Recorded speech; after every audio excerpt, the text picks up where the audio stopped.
In today's video, I will sand and scrape new panel lines. I will remove windshield supports with a sharp knife. Some blue tack is going to be gently massaged, and I'm going to simulate chipping with a very old and short silver pencil. Hello there and welcome again to another video of Mosh Models. My name is René and oh boy, we have a project in the bench today. I am going to start with a quick box review. This is an Italeri U2 Dragonlady. This is one of those kits that you see on the shelves of your local hobby shop with a flashy new box, but with a fairly old kit inside. Even though this kit says Italeri on the box and the instruction says it's from 2020, the molds inside are based from testers dating 1988. The kit comes with the option for building a single-seater U2 and the training version with decal options for 3 different birds. At least the decals are nice.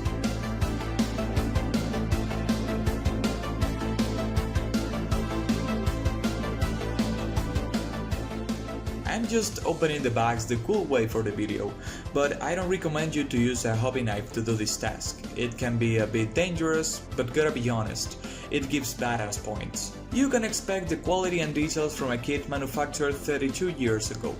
Raised panel lines are standard from this time, and this kit is definitely not the exception.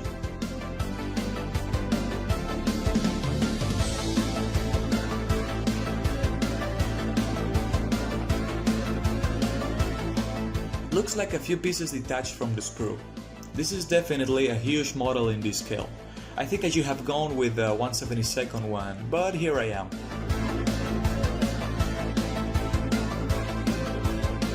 I cut the parts I need out of the sprue with some sharp side cutters.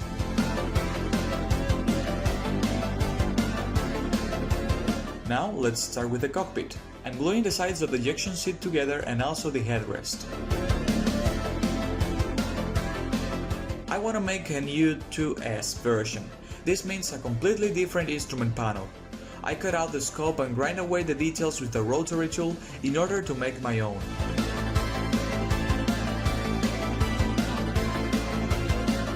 Coming back to the seats, they have an ugly sink mark in the middle. I ran out of epoxy putty, so I have to get creative. I am using some blue tack to fill the hole, so I can sculpt it and simulate some padding on the backrest in order to cover everything and give some texture. I'm using a small piece of aluminum foil cut to size, so I can place it and trim the excess.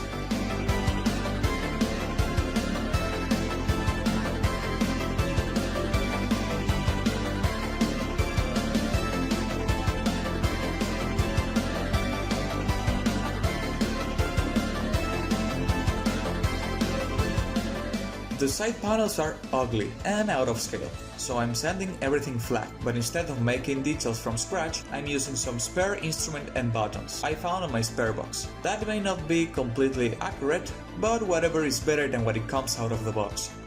Now some details made with square styrene rods for the seat rails and rear structure.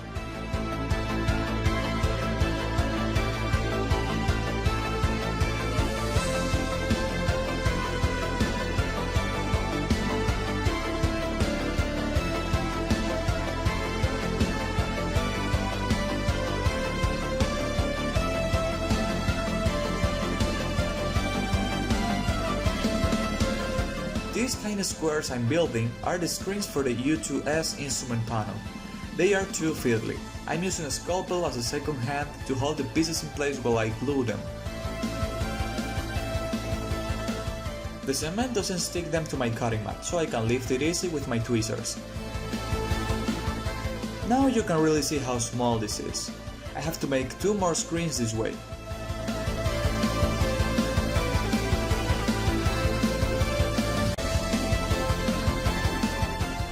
Now unifying the surface with gray primer, and this will show all the imperfections, but will also help the paint to stick better to the surface.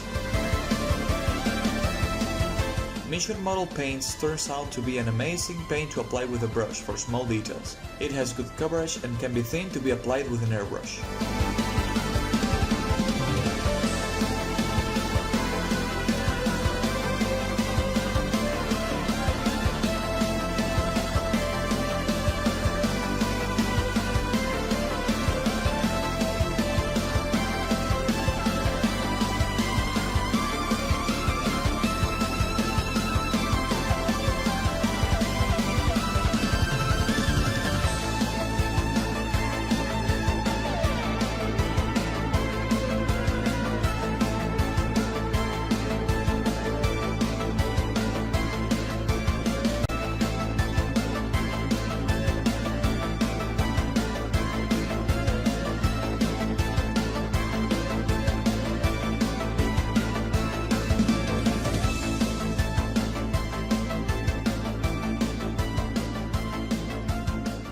Now a quick dry brush to bring out the raised details on the instrument panel.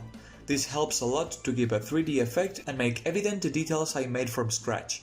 With some burnt umber oil paint, I give a filter to darken and simulate shadows and textures on the backrest of the ejection seat. The advantage of using oil paints for this task is that you can always clean everything with a paper towel and start over again. It has a big room for errors.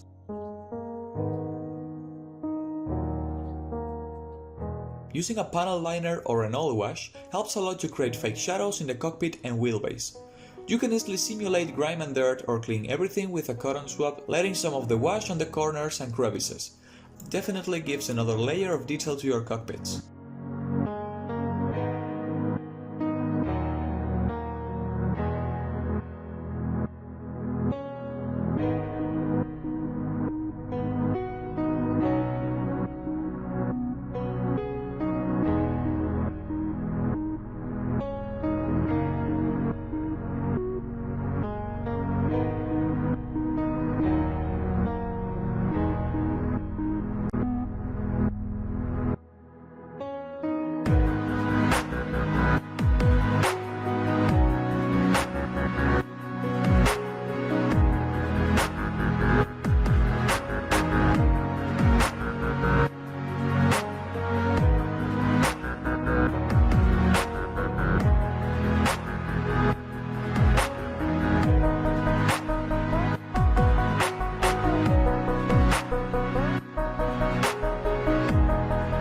We unify everything with a matte coat of your preference. I like to use this Winsor & Newton matte varnish. It dries very fast and can be sprayed with an airbrush directly from the bottle.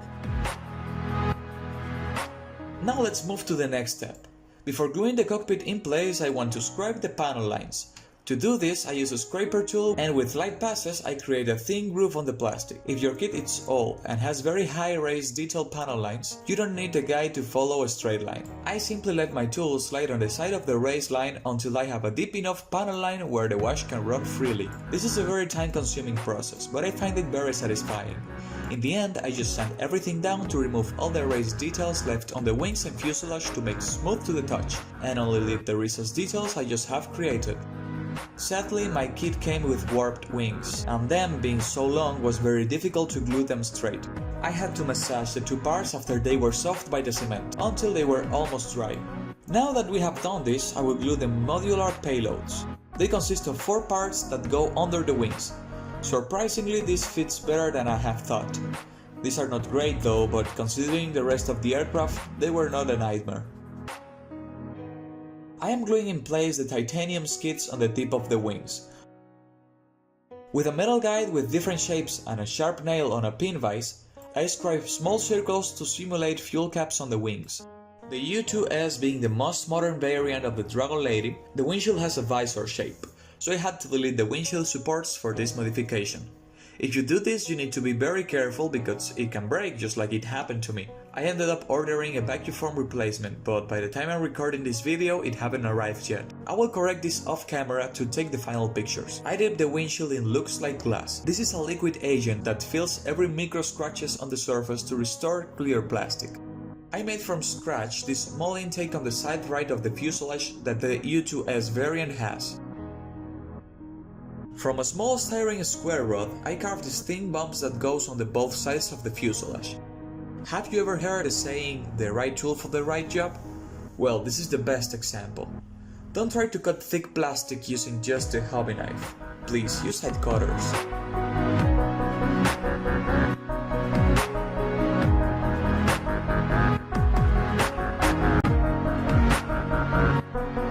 Now we can finally glue everything in place, starting by the wheel wells and the cockpit.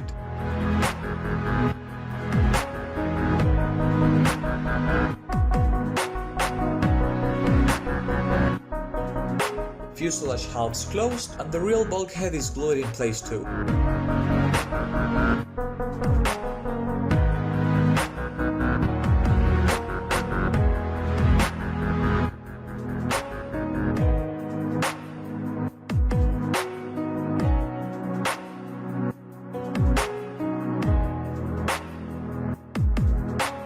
To fill the gaps, I like to use perfect plastic putty.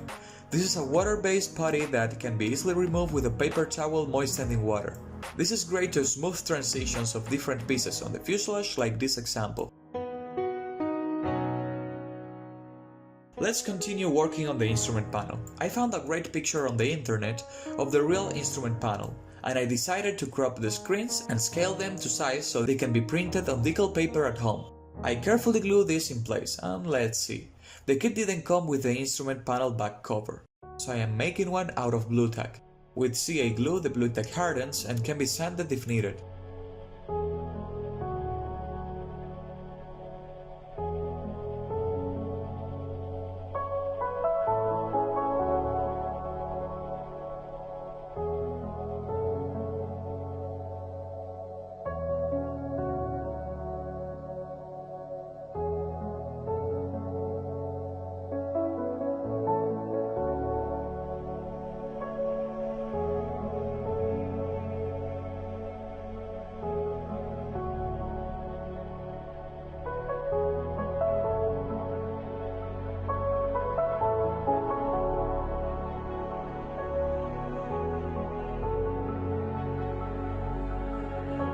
After gluing the windshield in place, I masked it with a brand new scalpel blade. You have to be very careful to not cut or scratch transparencies during this process.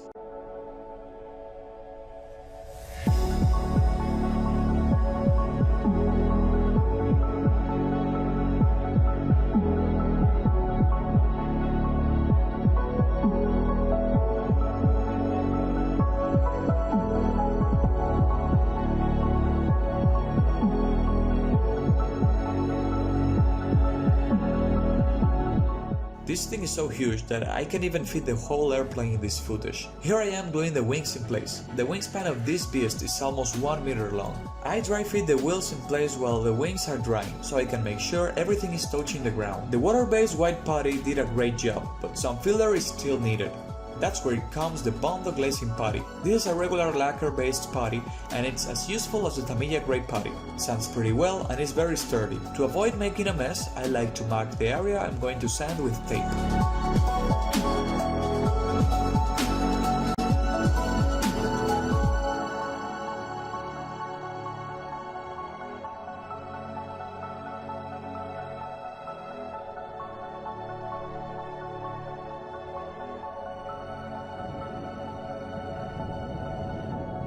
With alcohol I clean every residue of oil from my hands and all the dust I created while sanding.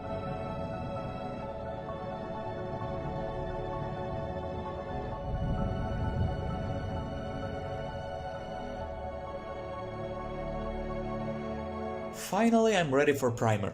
This will help me to unify the surface and make the paint stick better. I'm using black primer because it's a black aircraft. It creates a great base for weathering and paint modulation. Dark aircrafts are always hard to make interesting. I'll see what I can make with this.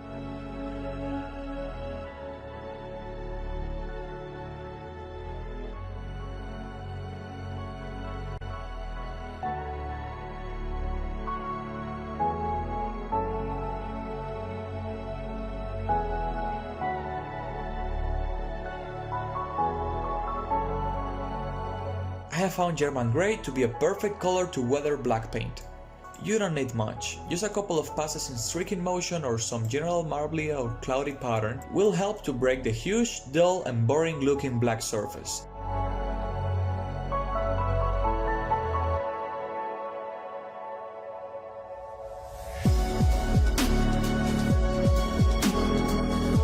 Also, don't worry if you overdo the effect with gray. You can always tone it down a bit with black. You can always correct mistakes and change patterns using this method.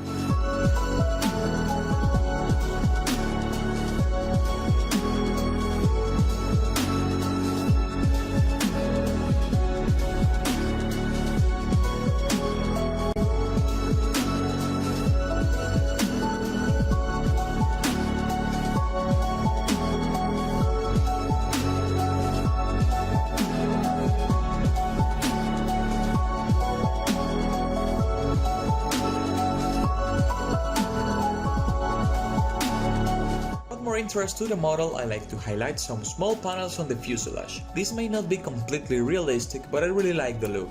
In the end, the hobby is for your enjoyment. If you don't have fun with your hobby, then what's the point? You have to build for yourself. There's nothing better than personal fulfillment. In the end, you will look at your past work and get motivated because you can see the improvement you have made over the years. There's always new things to learn and new techniques to try. Just don't build to make other people happy. Everything doesn't rely on some likes in Facebook. Build for yourself and the rest comes by its own. To make chipping, I'm using an ugly silver pencil, but it has a great pigment, makes wonders over a flat surface. I will protect everything with a gloss coat.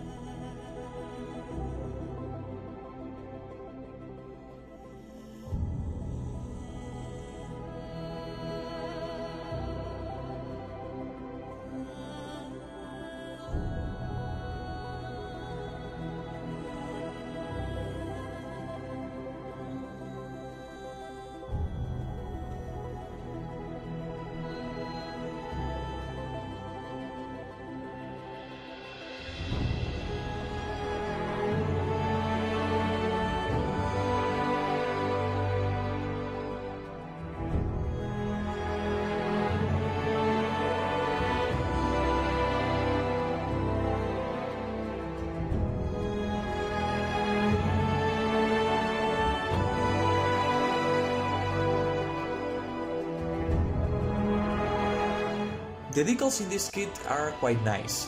They are very good quality and very well printed. Can't complain on this aspect. Finally, something good to say about this kit.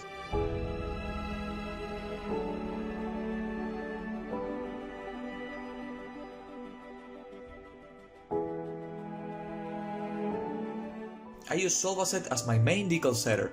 It has a strong chemical reaction that doesn't hurt the paint and make the decals conform to every nook and cranny on the surface. Sometimes, after applying decal setter, you can see a white residue on your clear coat. You can easily fix this applying another coat of gloss over the decals. This will not only make the white residue disappear, but will also protect your decals. I had my doubts about highlighting panel lines on this model. I just decided to give a light grey wash on some specific areas or rivets that were more visible in the pictures I found on the internet. I will leave the rest of the aircraft untouched. I think the previous effects on the black paint are enough to make it look interesting and close to reality. With a paper towel moistened in white spirit, the excess wash can easily be removed.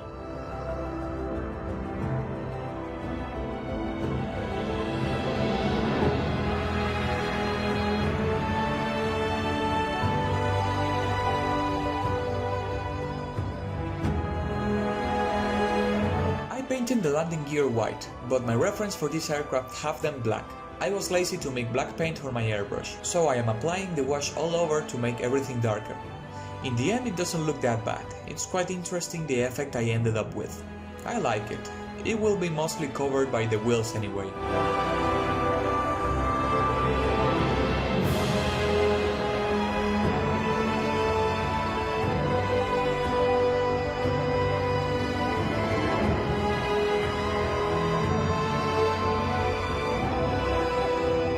Now gluing the poggers in place. Yeah, that's the name of these little wheels on the wings. They get dropped when the aircraft takes off and the land crew has to recover them every time and get them ready for landing later.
I almost forgot to finish the ejection seat.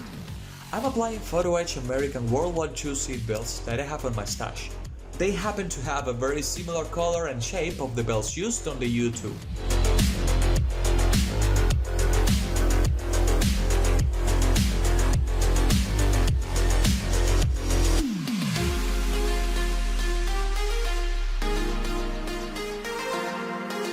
And just like that, the U2 is finished. Remember to like and share the video, I really appreciate it. Enjoy the pictures.